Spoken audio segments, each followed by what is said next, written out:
to get into the exact numbers, Jordan, but we are really close to 100% of our players having the vaccination. And so some of those guys are in the process of getting that started, within the last week.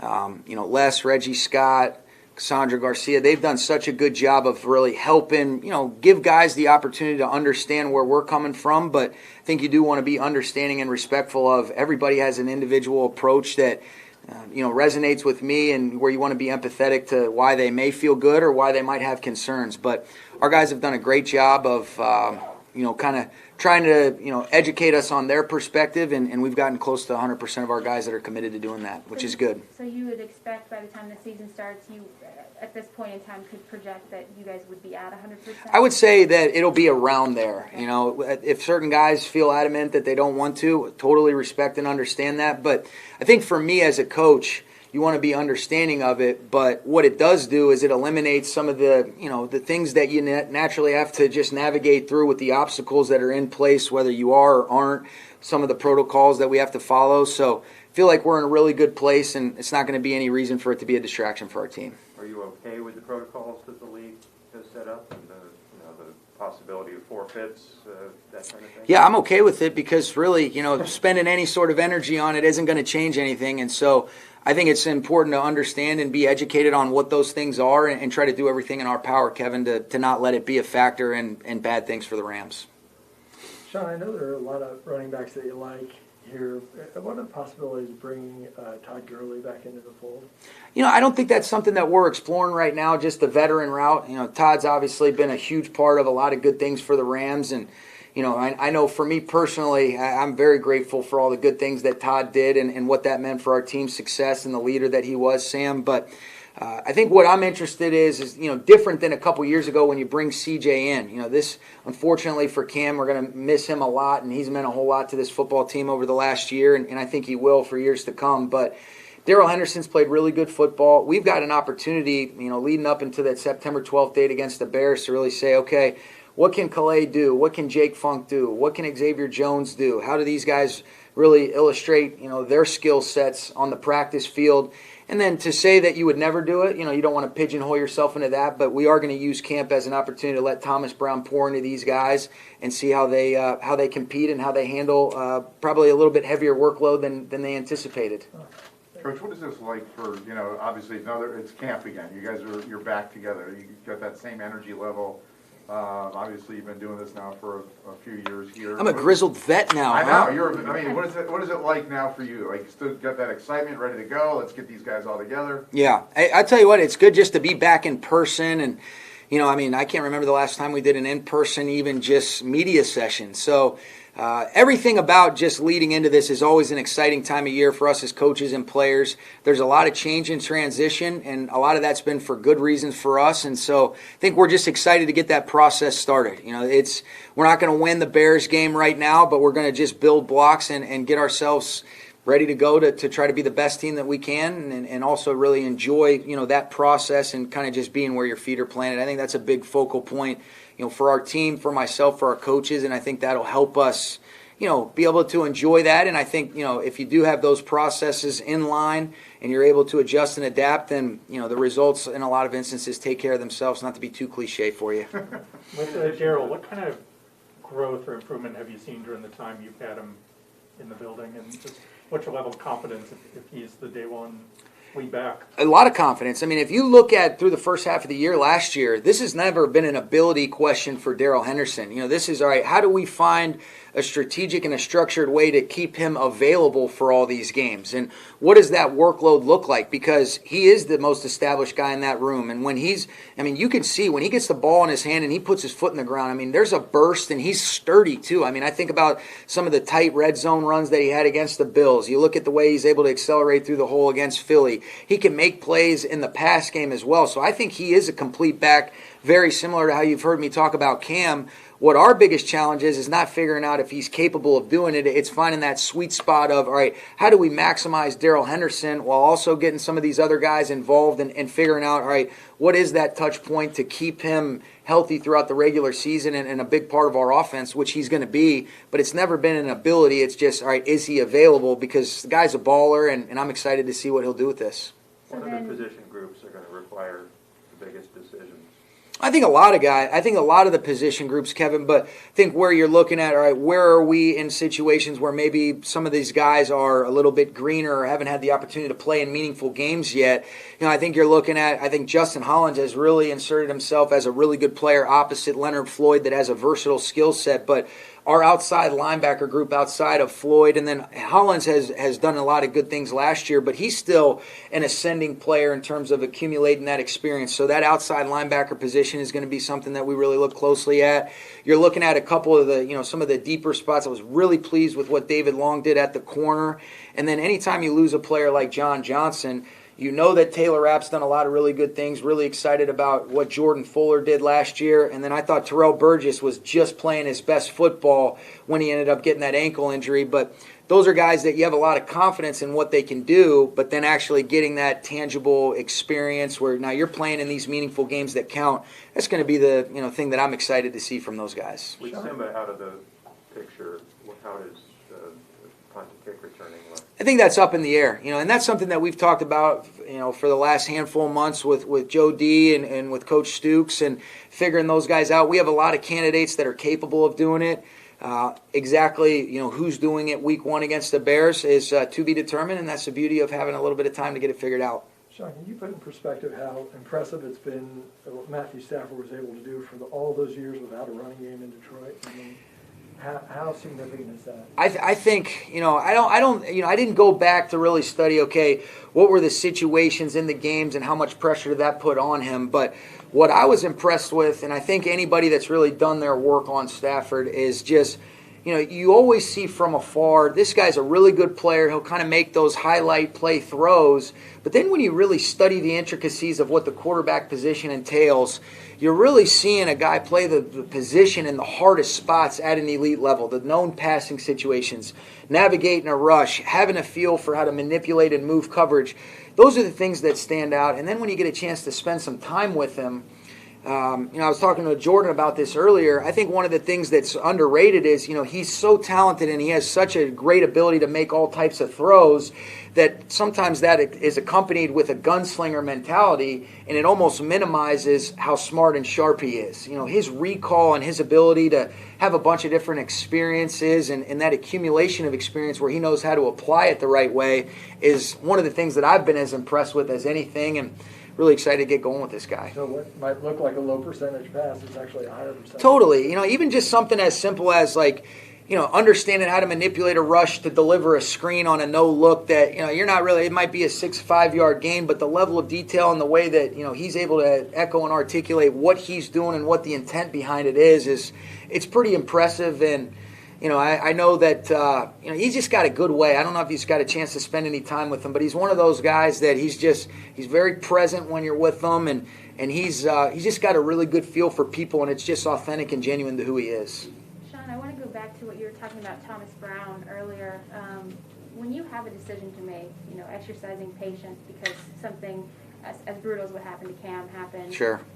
What is it about Thomas Brown, maybe the fact that he's a former player, his personality, youth, coaching ability, that may or may not help in that you guys can be patient instead of jumping on, a veteran back who's currently available? Well, I think number one, just having a leader in Thomas Brown that will consistently pour into these guys. You talked about it, just the perspective he has from playing the position, then also being a coach at a really high level. You know how highly I think of him in terms of your ability to communicate, your ability to connect with your players, your capacity for the game. And then, he's really working to try to help these guys reach their highest potential. He's doing things. I always think the people that are the best at their jobs, everybody's got a role and a job description of what you're supposed to do. Average people, they kind of take it and they're just checking, they're just kind of just doing their job. And then other people redefine their job. They take what, hey, here's the baseline, and then they make it that much better. We're saying, man, that's a great job. That's what Thomas Brown has done with his role since he's gotten here. That's why he's going to do a great job as an assistant head coach. I love the fact that he's one of those guys that we've known each other for a while, but he's so self-assured that he's always going to be able to tell you exactly how he's seeing it, even if it's not in alignment with sometimes the way that I see it. And I think that's a really valuable thing. And I know that he is well equipped to put that room in a position to have some success. And I know he's excited about the opportunity while also, really bummed out for Cam because of the relationship that those two guys have. Sean, as much as you want to exercise patience and see how those young guys develop and evaluate them, is there a timetable or a timeline that you would put yourself on during the preseason as far as the number of competitive situations and getting to a certain point where you feel like you're good with what you have instead of going after that veteran option? Yeah, it's a good question, Stu. I think that as you get closer to that Bears game, if really things don't really start to become more and more clear as you're accumulating those practice reps, I think the level of urgency starts to increase. But I do think that there's going to be a lot of examples of us being able to evaluate that. You look at just going to offense versus our defense with the different things that our defense can present. I really look at the 3 competitive opportunities that we have, 1 against the Cowboys and the 2 against the Raiders, as, real kind of preseason games while minimizing some of the risk for injury. And so those will be really good opportunities to evaluate these guys. They'll be thrown in competitive situations, starting on Wednesday that they wouldn't have otherwise if Cam and Darryl are your guys. And so I think it'll become more and more clear as they accumulate those reps, but to put a finite date on it, I don't know, but the level of urgency increases as we get closer to September 12th. So Darryl will play in the preseason game at least? No, Darryl will not play in a preseason game. I can promise you're not seeing Darryl Henderson in the preseason. Is Austin the starting center? So what I feel really good about, Austin's ability to do that. We know he's played really high-level ball at the guard position, and Brian Allen is a guy that's played good football for us too, Sam. So I think we're really in the midst of figuring out what does that best, collaboration and collection of those 5 guys up front look like. I was really pleased with what Brian Allen did throughout the course of the spring. I was really pleased with what Austin Corbett did.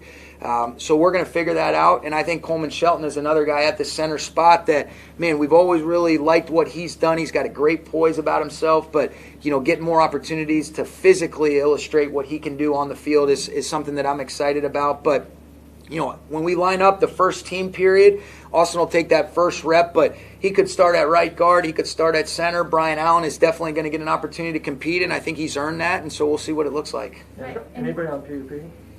Nobody's on PUP right now. Anyone you have to be cautious with the first week or two because of injury? I think I think the one thing is talking to Reggie and his group does such a great job. We'll be, we put our plan in place in terms of the schedule with walkthroughs and practices to be mindful of, all right, there's a lot of guys that are ready to go, and there's a lot of guys that maybe they haven't had the access to some of the facilities, but there's nothing quite like playing football. And so being smart about onboarding it. But we always have the guys that are the high risk or the guys that have accumulated more experience just based on years accumulated and accrued in the league. You're always careful with those, the Whitworths of the world, Aaron, Cooper, Robert, guys that have played a lot of football that naturally just you had to put a governor on them because they're just going to go. So there's always a couple guys like that. But as far as the PUP and anything like that, nobody's come in right now. Our veterans have not truly reported yet. It's just been our rookies and our quarterbacks. So those guys will report later on today or whatever today is. What is today? Monday? So tomorrow they'll report, tomorrow morning. Hey, Sean, when you guys made the decision to move Austin over into center this spring, there was a lot of conversation and in the spring as well about some schematic changes, things that you've been integrating for the last couple of years, especially with Cam as your lead back the latter half of the season, some of the power stuff, instead of that strictly wide stuff. Sure. Obviously, Austin has a different body type than Brian, and that's into the draft profiles and things like that. So in terms of them competing, is it dependent on the running back? Is it dependent on maybe a scheme change again because of Cam not being available? Or is this strictly just, hey, we want to see these two guys compete, here's Cam? Yeah, no, it's a good perspective. I think you have kind of a foundation of how you want to operate philosophically offensively. And to your point, it's a great observation that we did start to implement a little bit more gap and trap stuff because that was right in alignment with some of Cam's patience and the skill set that he had. I think Darryl can still do that, and I'm hopeful that the other backs can, but I'll be interested to see how it unfolds. I think you do want to say, all right, if it is a guy that, like whether it's Austin or Brian, you always still want to play to their skill sets.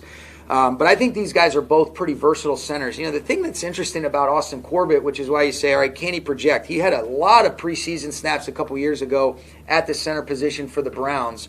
Played left tackle in college. When he came to us on short notice, he's starting games playing really well at left guard. And then last year, you saw him play elite at the right guard spot. I thought he played really well as the season progressed, and I thought, Coach Cromer, our O-line coaches, did a great job of helping him continue to progress and grow. And so that's why you say, all right, just the natural athleticism and movement and then the size that he has, I don't think there's really any limitations to his game. It's just going to be the comfort in the communication, the snaps, the accuracy when you're in the gun, because that's such a big part of just this league in general now. And those are things that, sometimes you can take for granted because it becomes such an automatic process of you're just watching a game. Oh, it's just normal, but it's not as easy as it looks. So those are the things that we're interested in evaluating. And then based on, who ends up becoming the better player or what we feel like gives us the best mix of 5 players is what we'll go with, and then we'll kind of adjust accordingly. Two more, yes. Your group of rookies, the draft picks, seem like a real bunch of different personalities. Anything jump out at you?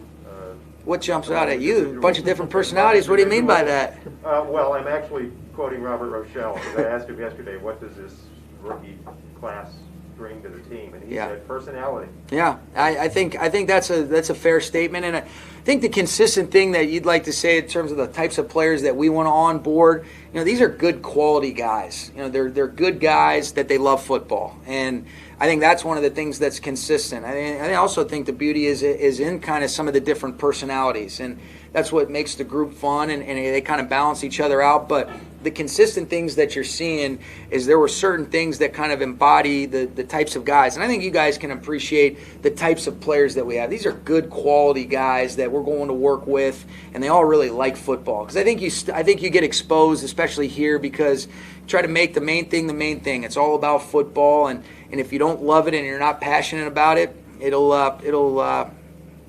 get exposed, and we don't have guys like that, and that's what I think that rookie class reflects as well. All right. Thanks, guys. Thank you. See you guys.